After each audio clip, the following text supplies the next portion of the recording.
옛날 조선 땅 어느 깊은 골짜기 기와집 담장이 높기로 소문난 김진사댁.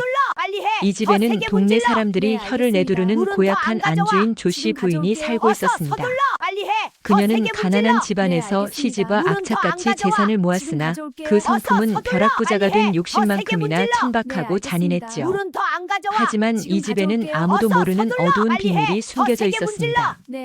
그 비밀이 밝혀지는 날 조씨 부인의 운명은 완전히 뒤바뀌게 되는데 그 비밀을 파헤친 사람은 다름 아닌 며느리 설아였습니다. 설아는 본래 이름난 명문가의 교수였습니다. 이 씨 가문은 대대로 정승을 배출한 집안으로 서울 한복판에 거대한 저택을 소유하고 있었지요.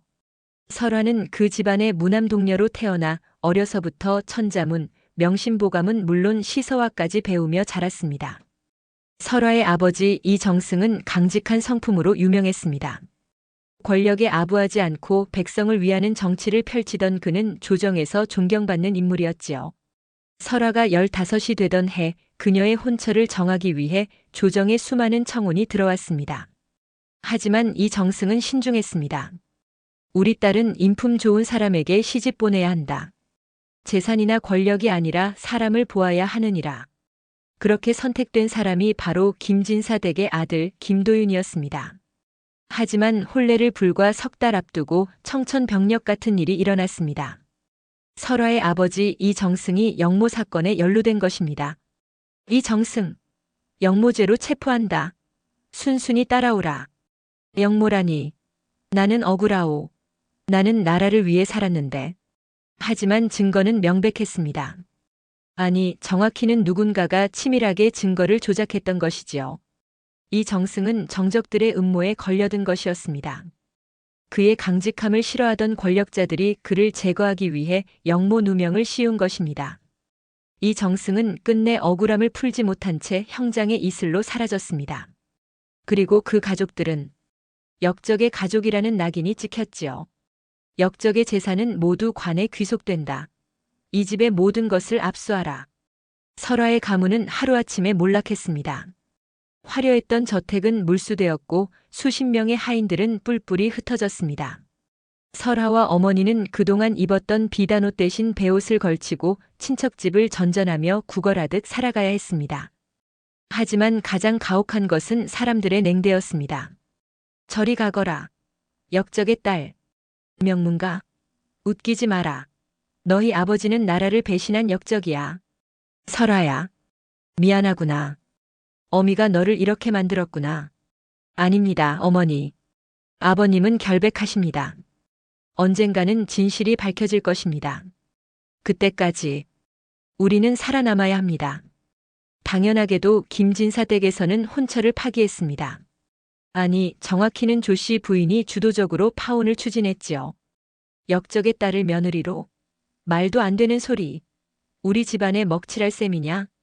하지만 여보, 이미 약조가 있었고. 무슨 약조? 역적 가문과의 약조는 무효요. 당장 파혼장을 보내시오. 하지만 놀랍게도 그로부터 석 달 후 조씨 부인이 직접 설아의 집을 찾아왔습니다. 내가 왜 이런 누추한 곳까지 왔는지 아시겠소? 무슨 말씀이십니까? 당신들이 진 빈말이요. 이것 좀 보시오. 설아의 어머니는 가문이 몰락한 후 생활고에 시달리다 돈을 빌렸습니다. 그런데 그 채권자가 바로 조씨 부인이었던 것입니다. 이 빚이 은자 500냥이요. 이자까지 합치면 700냥이 넘는구려. 당신들이 갚을 수 있겠소? 그건 갚을 수 없다는 소리지. 그럼 방법은 하나뿐이요.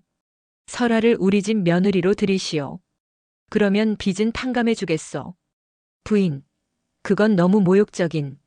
모욕? 후후후. 역적의 딸이 무슨 모욕을 논하는가? 지금 내 처지가 뭔지 알기나 하느냐?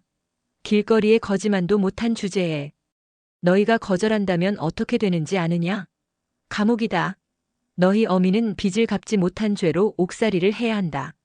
설아야, 어미는 괜찮다. 내가 그런 집에 갈 필요는. 아닙니다, 어머니. 제가 가겠습니다. 이 여자, 반드시 대가를 치르게 하겠어. 기다려라, 조씨 부인. 내가 내 집에 들어가는 날이 바로 내 불행의 시작이 될 것이다. 설아가 김진사 댁으로 시집온 날은 7월 초하루 무더운 여름날이었습니다. 하지만 집안의 분위기는 한겨울보다 더 차가웠지요. 왔구나, 며느리. 아니, 빚진 며느리라고 해야 하나? 후후후. 조씨 부인은 이미 집안의 모든 하인들에게 입을 맞춰놨습니다. 저 며느리는 역적의 딸이다. 함부로 대접하지 마라. 종보다 못한 대우를 해야 한다. 그리고 설아의 남편 김도윤은 혼례 당일에도 얼굴을 보이지 않았습니다. 첫날 밤 설아는 홀로 방에 남겨졌습니다. 시간이 흘러 자정이 넘어서자 문이 열리며 취한 남편이 비틀거리며 들어왔습니다. 아, 역적의 딸, 내가 내 아내라니. 치욕이다가 치욕이야. 서방님. 입 닥쳐. 나는 내가 싫다. 너 같은 여자와 살고 싶지 않아. 내가 원한 혼인이 아니었어. 김도윤은 그렇게 나가버렸습니다. 그리고 다음 날부터 그는 사랑채에만 머물며 설아와 마주치지 않으려 했지요. 사실 김도윤도 조씨 부인의 강압에 못 이겨 이 혼인을 받아들였지만 그는 자신의 분노를 설아에게 돌렸던 것입니다. 아버지, 저는 지금 지옥에 있습니다. 이년아, 내가 가져온 짐이 어디 있느냐? 여기 있습니다. 설아가 친정에서 가져온 것은 단 2가지였습니다. 어머니가 주신 자개함과 아버지가 마지막으로 입혔던 비단옷. 그것이 설아에게 남은 유일한 친정의 유물이었지요. 뭐야? 고작 이것뿐인가? 보석이나 금은 보화는 없고. 그것만은. 부디 그것만은. 닥쳐. 이제 이 집에 들어온 이상 내 것이란 없다. 모두 내 것이다.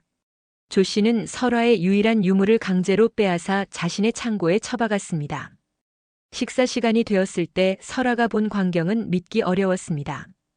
이년아, 양반과 딸이라더니 손에 물 묻히는 게 그리도 싫으냐?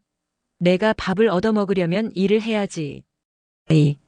이것은 며느리님, 이것도 감지덕지해야 합니다.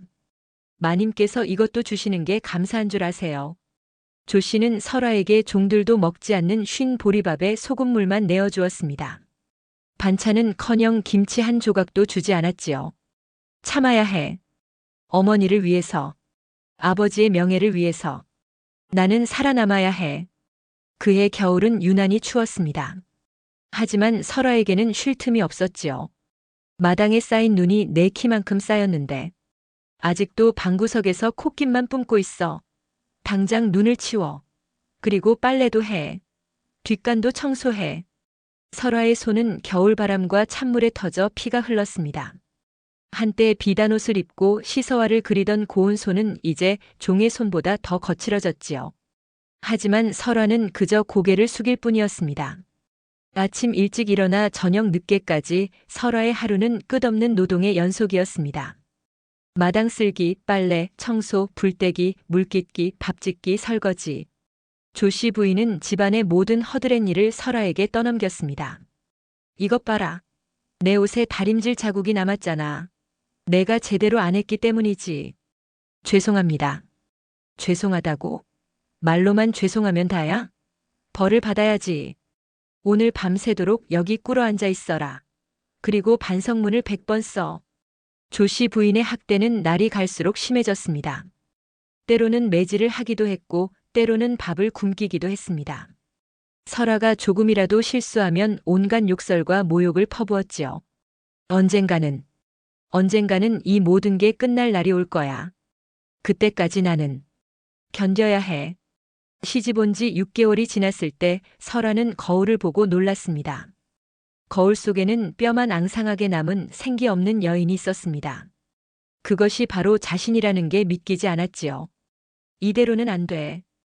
이대로 당하고만 있을 수는 없어. 조씨 부인, 당신은 잘못 봤어. 나를 약한 여자로만 봤지. 하지만 나는 명문가의 딸이야. 어려서부터 책을 읽고 공부한 사람이라고. 반드시 기회를 찾을 거야. 그리고 당신의 악행을 세상에 알릴 거야. 하지만 설아의 가슴 속에는 친정 어머니가 주신 은장도보다 더 날카로운 결심이 서서히 자라나고 있었습니다. 그것은 바로 복수였습니다. 설아가 시집 온 지 8개월째 되던 날 큰 변화가 있었습니다. 김도윤이 과거 시험을 보기 위해 한양으로 떠나게 된 것입니다. 어머니 다녀오겠습니다. 그래, 우리 아들. 꼭 급제하고 돌아오렴. 어미가 여기서 빌어줄게. 김도윤은 떠나면서도 설아와는 한마디 말도 나누지 않았습니다. 마치 그녀가 존재하지 않는 것처럼. 그리고 남편이 떠난 바로 다음 날 조 씨 부인은 수상한 움직임을 보이기 시작했습니다. 저 남자는 누구지? 마을의 불량배 김서방 아닌가? 왜 시어머니가 저런 자와? 김서방, 자네만 믿네. 이번 일만 성공하면 큰 돈을 주겠네. 염려 마십시오, 마님. 제가 깔끔하게 처리하겠습니다. 설아는 멀리서 그들의 대화를 엿들으려 했지만 거리가 너무 멀어 정확한 내용을 듣지 못했습니다. 하지만 직감적으로 알 수 있었습니다. 무언가 불길한 일이 벌어지려 한다는 것을. 저 역적의 딸만 없으면 내 아들을 상단의 부잣집 딸과 다시 혼인시킬 수 있어. 최신의 딸은 지참금이 1000냥이라던데. 그 돈만 있으면 우리 집안이 얼마나 더 부자가 되겠어. 그래. 전연의 정절만 더럽히면 내쫓는 건 식은 죽 먹기지. 그러면 이혼도 쉽게 할 수 있어. 조 씨 부인은 악독한 계획을 세웠습니다.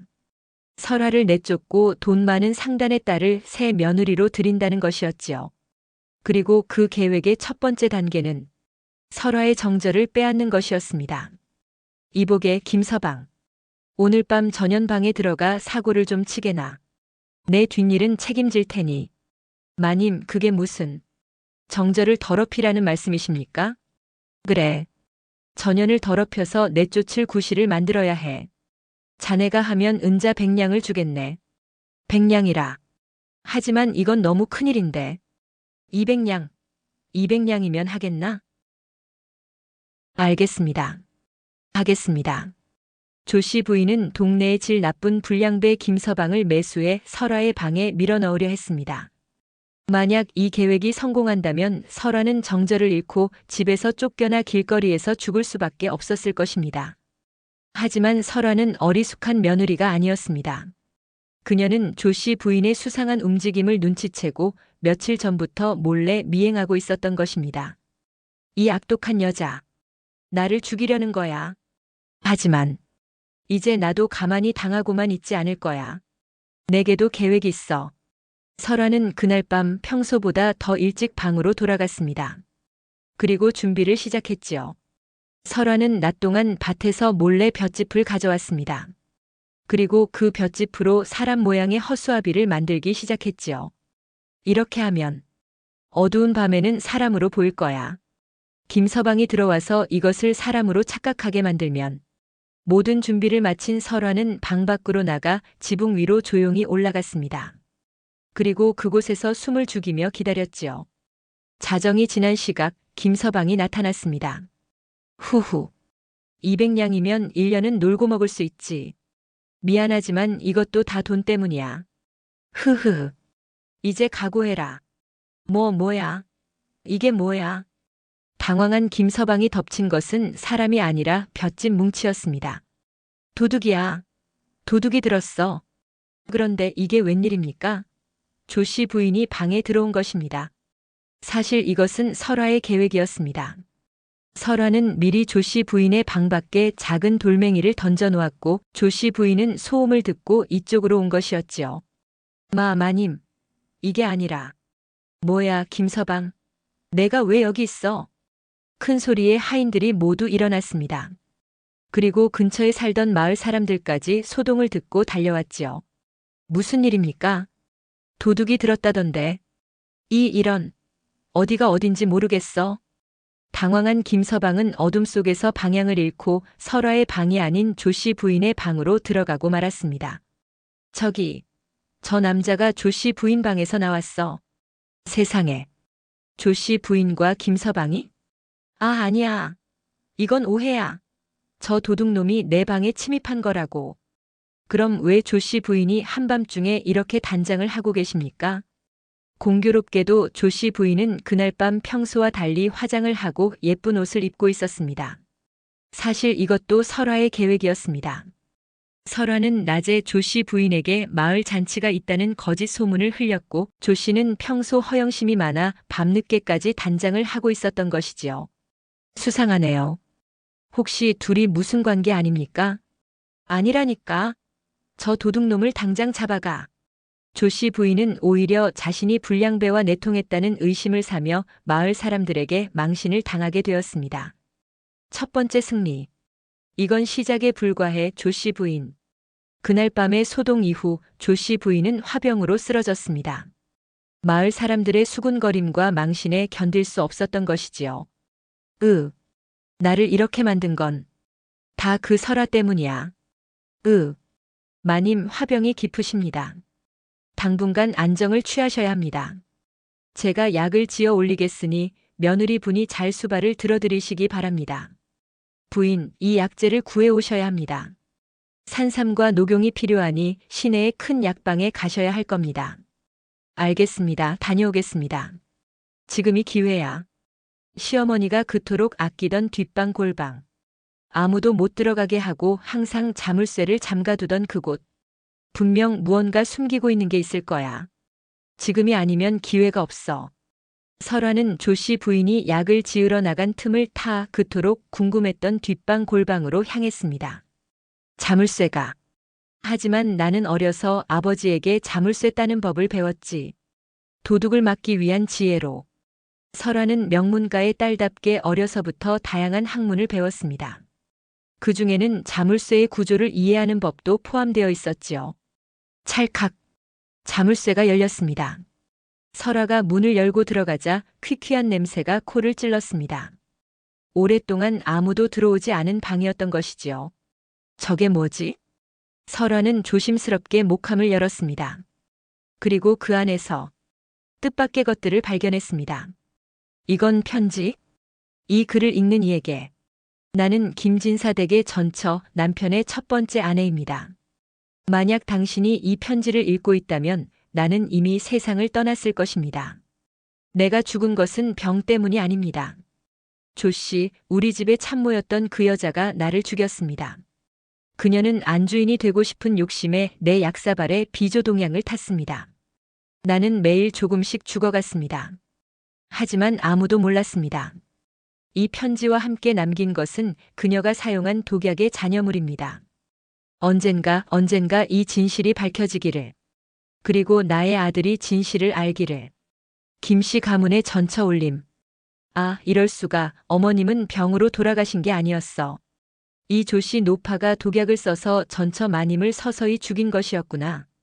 조씨는 과거 참모로 일하다가 안주인이 되고 싶은 욕심에 안주인의 약사발에 독을 탔고 그 증거들을 참아버리지 못해 부적처럼 간직하고 있었던 것입니다.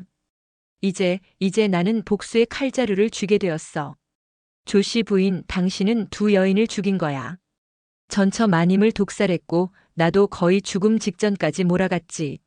하지만 이제는 달라. 내가 당신의 악행을 세상에 밝혀낼 거야. 그리고 전처 마님의 한을 풀어드릴 거야. 설화는 증거를 안전한 곳에 숨긴 후 다시 평소처럼 행동하기 시작했습니다. 하지만 이제 그녀의 마음속에는 치밀한 계획이 자리 잡고 있었습니다. 다음 날부터 설화의 태도가 180도 바뀌었습니다. 어머니, 편찮으시죠? 제가 정성껏 죽을 끓였습니다. 드시고 기운을 차리세요. 뭐야?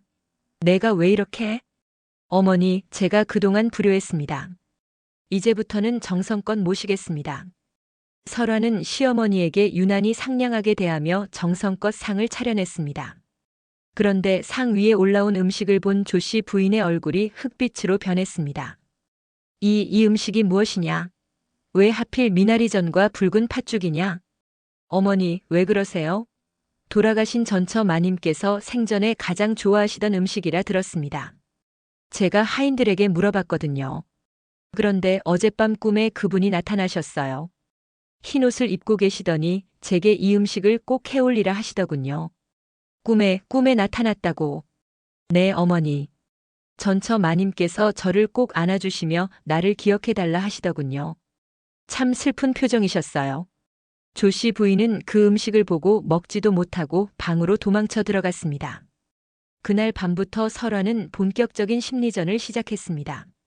이 흰 연기와 향, 그리고 목소리 흉내. 뭐야? 이 연기는?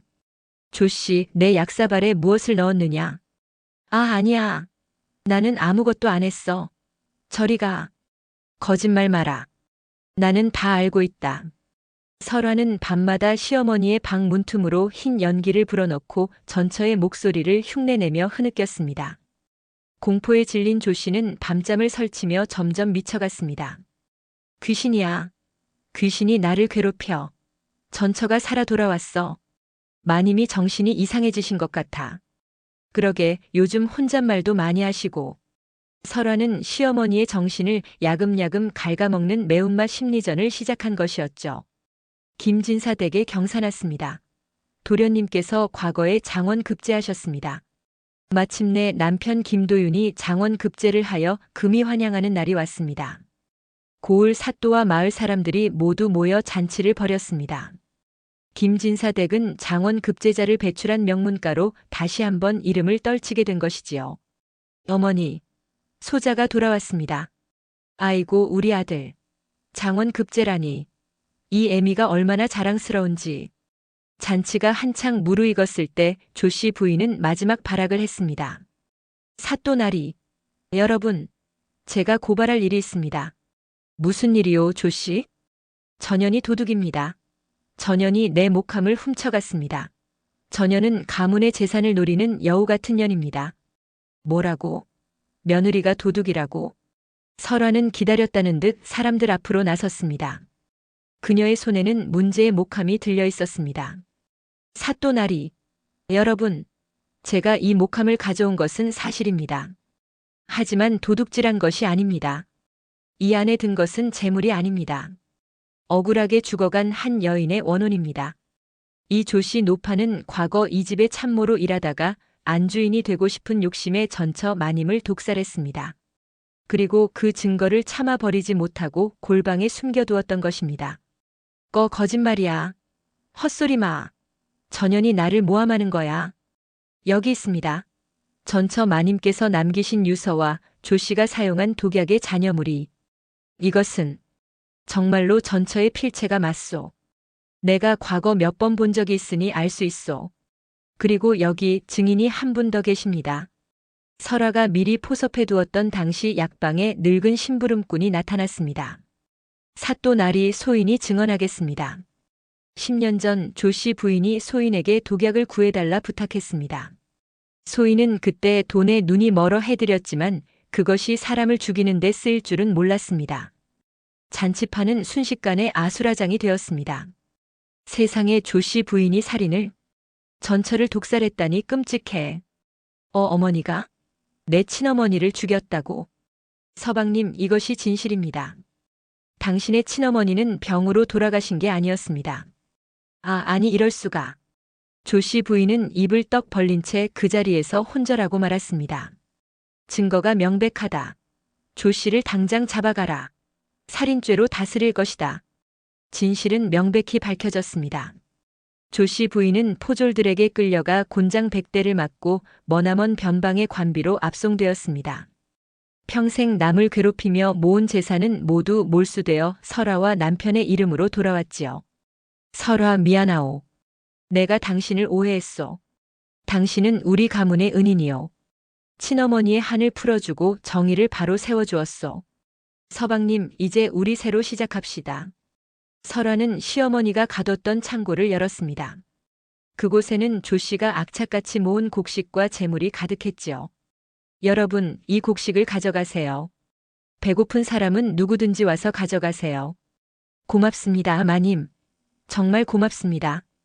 사람들은 이제 그녀를 몰락한 가문의 딸이 아니라 고을에 어진 안주인이라 칭송했습니다.